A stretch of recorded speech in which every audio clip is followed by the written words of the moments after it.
The purpose of a pundit is what he does. This fantasy has no more relevance to the actual system than any other fantasy. Narrated by Skeptical Waves. Published Monday, January 22, 2024 by Curtis Yarvin. One nice principle for analyzing systems, entirely parallel to Renke's historical rule of drawing history as it really was, and Burnham's political rule of real meanings, but not loaded with any historical or political baggage, is the mantra that the purpose of a system is what it does. Although this slogan is literally wrong for the most common definition of purpose, the original intent of the past designers, this is the purpose of the slogan itself, to remind you that the past does not exist. The original intent of the designers is literally a fantasy. This fantasy has no more relevance to the actual system than any other fantasy. There could be no idea more foreign to the mentality of the American conservative. This is why American conservatives always lose. They are not operating in the actual world. They perform operations that would work perfectly in their fantasy world, but are utterly ineffectual in the actual world. These operations are mainly aimed at turning the actual world into the fantasy world. This is sad, because it is generally impossible. Selling the impossible is a fraud. The pity of this fraud is that there might be actual operations which turn the actual world into some better actual world, but will never be tried, because the pundits are too busy making their car payments by marketing the fantasy. Simon says I mean it. I am sorry to pick on Chris Rufo all the time. But I wonder what his purpose is. My feeling that his purpose is to be a conservative pundit. I have the same kind of job and I like my job, but I think there is a difference. I think I also have another job. If really wanted to succeed as just a pundit, I think I would do many things differently. Like not picking on Chris Rufo. This is unkind and does not make me any big friends. Also, Chris is a very successful pundit and a very busy man. So this time I have written a short post which I hope he will be able to understand. Unfortunately, Chris, in his role as a pundit, has to pretend he has a different purpose. This purpose is helping Americans save themselves from all the many slings and arrows of an inept and mentally disturbed regime. I feel this is my purpose, and I think I would be much more successful, in my role as a pundit, if I could discard it. Reform. Let's go to the tape. Recently, in City Journal, Chris wrote, "Happily, another avenue is open to us, reform. This is modern conservatism in a nutshell. Happily. You can be happy. Reagan was happy. Eisenhower was happy. Imagine how happy Eisenhower would be if he could see the United States today. He would immediately call up Patton and apologize for everything. Both of them would tear off their epaulets and enlist in the Waffen-SS. Happily. Buy a bottle of Dr. Rufo's happy pills, and everything will be all right. You could have cancer, syphilis and AIDS. Next year, you'll be training for the Olympics." Chris, if another avenue was not open to us, how would we know? How do you know you are not using your God-given skills to lead your flock into yet another box canyon, when the obvious avenue, as all of human history knows, is right under all our noses? Yes. It is not a happy avenue. Well, I actually think it's a very happy avenue. But with your conservative heart-shaped rose-colored sunglasses on, does it look happy? No. It looks dismal. The trap that patriotic Americans keep walking into looks like an oasis. So maybe, in this critical situation, you would make better decisions if you took off your happy glasses? Just a thought, Americans. Sorry. I shouldn't interrupt. Let's see our pundits' actual proposals. Happily, another avenue is open to us, reform. The ideological capture of the Civil Rights Act is neither fixed nor inevitable. Rather than argue for its abolition, Americans concerned about the excesses of the DEI bureaucracy should appeal to higher principles and demand that our civil rights law conform to the standard of colorblind equality. The answer to left-wing racialism is not right-wing racialism, it is the equal treatment of individuals under law, according to their talents and virtues, rather than their ancestry and anatomy. This policy does not require radical innovations. Embracing the philosophy of the American founding, with its emphasis on natural rights and liberties, will suffice. What would this new civil rights agenda look like in practice? First, reformers should outlaw affirmative action and racial preferences of any kind. Both policies are euphemisms for racial discrimination. The next president should rescind Lyndon Johnson's 1965 Executive Order 11,246, which established affirmative action and marked the initial deviation from the standard of colorblind equality. Congress should strengthen this principle by amending the language of the Civil Rights Act to make indisputably clear that the law will not permit state-sanctioned discrimination toward any racial group, whether in the minority or the majority. Outlaw racial preferences of any kind. Indisputably clear. Chris, You know perfectly well that the original black-letter law of the Civil Rights Act explicitly bans state-sanctioned discrimination toward any racial group. Also, note how much work that word sanctioned is doing. So, after 60 years, your solution to this problem is to patch the law to say, Simon says I really mean it. Wow. Just wow. Also, we'll get an executive order which has roughly the same legal force, even in theory, as a presidential tweet. This is idiocy or fraud, the former, I hope. To be fair, it is a normal species of idiocy. Everyone has the right to be an idiot. But once your eyes are open, you lose this right. The Great American Race Machine. The purpose of a system is what it does. The purpose of the Great American Race Machine, or DEI bureaucracy if we must, from judges to HR consultants to admissions officers, is to generate power by favoring the weak over the strong. These folks are the cadre of American Race Communism, ARC. The purpose of the structure around them is to secrete, exercise, and retain power. At least, this is its actual purpose. Of course, its nominal purpose is to enforce race blindness. As for the internal intent of the authors of this venerable law, it can never be known, they are all dead, nor does it matter. It would just be another fantasy. I'm pretty sure that, not being stupid, what they intended was pretty much what we got. Notably, this structure does not actually care about its clients, individually or even as a population. It will even switch client populations at the drop of a hat. A century ago, it was about class and sex. Now it is about race and sexual identity. It did not care about the workers and the peasants then. It does not care about the BIPOCs and the pronouns now. Like a shark, it just wants to eat and make more sharks. Don't even hate it. Would you hate a shark? No, you would get out of the water. Or get it out of the water. These correspond to the classical political concepts of exit and voice.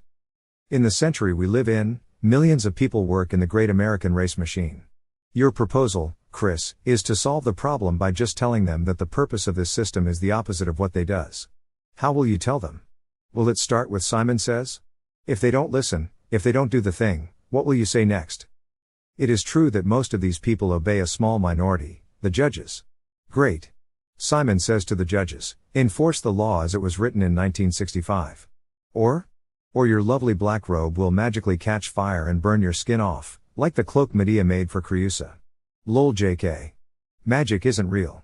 And the purpose of Chris Rufo is to raise money. A different principle. In new things, it is always important to obey and respect the old forms. The form of conservative punditry is the battle of principles. Though harmless as an Aztec flower war, this war of ideas matters for the same reason, because everyone thinks it matters. Therefore, any concrete proposal must be phrased as a conservative principle. Instead of the modern conservatives' vision of mandatory colorblindness, enforced by a newly reformed, penitent race machine, perhaps we could just convince them all? I propose the profoundly unoriginal American principle of freedom of association. As flawed human beings, we may use our freedom to associate, or not associate, with others, well or badly, fairly or unfairly, nicely or nastily. There is absolutely no reason to have a vast army of armed nannies making sure everyone is always nice to everyone. For almost all ways of being nasty, we understand this perfectly. Under the old regime, we were lied by fake scientists into believing that if we erased this way of being nasty, enormous, unpleasant historical disparities would disappear. Instead they got worse. It's not an experiment if you don't care what the result is. Race favoritism in our private lives can be, like any form of unfair favoritism, nasty. It is not and has not ever been against the law to be nasty. Nor should it be. De minimis non curat lex. The courts must not care whether or not anyone is or is not an asshole. Nor is racial preference, though itself a human universal, the cause of the broad sociological disparities between continental races, for which no historical, political, or sociological explanation is credible. Were this not already shown by broad historical experience, it would have been proven definitively by the modern experiment of using state force to invert this preference, an unusual experiment, but hardly unique, which has had the same result in every time and place it was tried. Scientific method much? The blank slate is over. In the light of 21st century genomic science, the blank slate is the flat earth. Sorry. I don't make the rules. Obviously, if I myself was God, I would have set the whole thing up quite differently. I'll take it up with him at some point. An alternate proposal. My principles, like Chris Rufo's, come with a program. My program is straightforward and obviously effective. You may not like it, please don't fool yourself into thinking there is an alternative. The alternative is nothing. Maybe nothing is better. Ike. At least nothing is free. You don't have to send anyone money for nothing's car payments. The purpose of the system is what it does. What it does is bad. Ergo, the only way to make it stop is to liquidate the great American race machine. Ergo, the only path to fixing this problem is the birth of an absolute new regime capable of such a liquidation. No system, public or private, is exempt.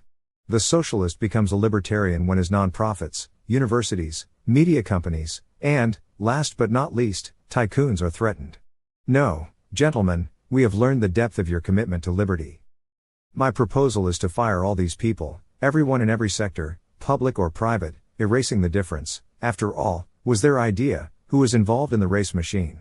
Only a thorough illustration of this ideology will end America's long, retarded race war. Also, the progressive tycoons, meaning basically all of them, must be proscribed. The modern, bloodless form of proscription is just a wealth cap maybe at about $10 mil. This is not a punishment. Because any new regime must be founded on reality, it must found its legitimacy on a recognition of the real legitimacy of the old regime. Though it was not good, it was legitimate. Though none of its rules or structures are immune to liquidation or revision, they were valid, and no normal human being can be blamed for following them.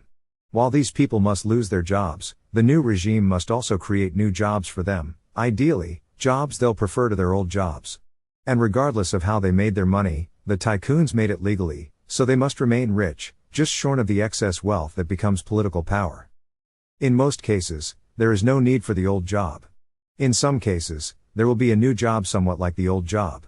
This does not imply that anyone can and should go directly from the old to the new. In almost all cases, the old org charts must be dissolved. Lustration is not simply a matter of renaming. Do we need admissions offices? Maybe you could get into college just by taking a test. Do we need HR departments?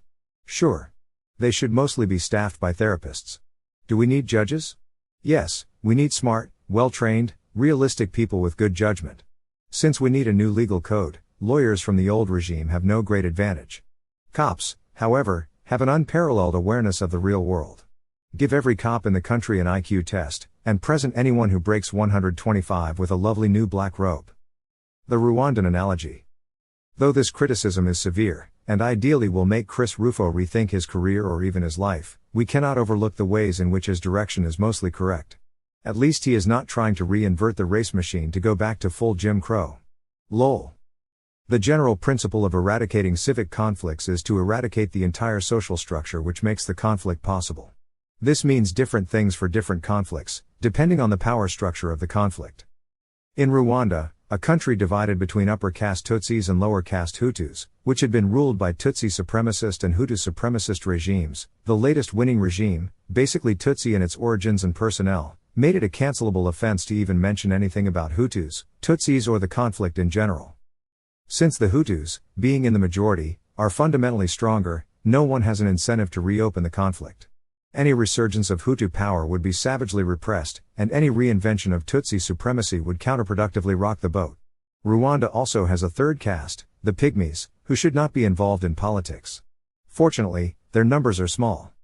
America also has three classes: blue state progressive Tutsis, red state conservative Hutus, and marginalized Pygmies, whose numbers are not small. The political power dynamic of American race communism is the demographic and electoral weaponization of the Pygmies by the Tutsis against the Hutus.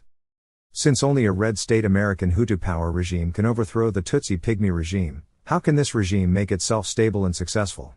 It cannot exterminate the Tutsis, its natural governing class, but it must control their political energy. In particular, it must separate the Tutsis from their political fuel, the Pygmy third class. Tutsi ideas about how to govern Pygmies have not worked out well for the Pygmies, to say the least. Pygmies need genuinely indigenous sub-regimes which can govern them according to their own needs and traditions. These traditional regimes will have ideas of governance that Tutsis find deeply strange and repugnant. For instance, they will probably bring back the death penalty.